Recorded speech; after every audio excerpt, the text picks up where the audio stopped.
In the Russian language, the nouns that end in soft sign can be either masculine or feminine. Then how do you know what gender they are? Usually the nouns that end in tel and ar are masculine. Учитель, словарь.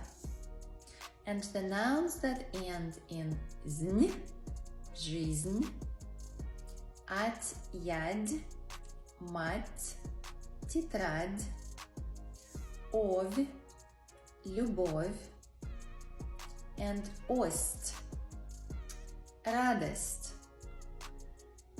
Those nouns are usually feminine. That is why специальность is a feminine noun.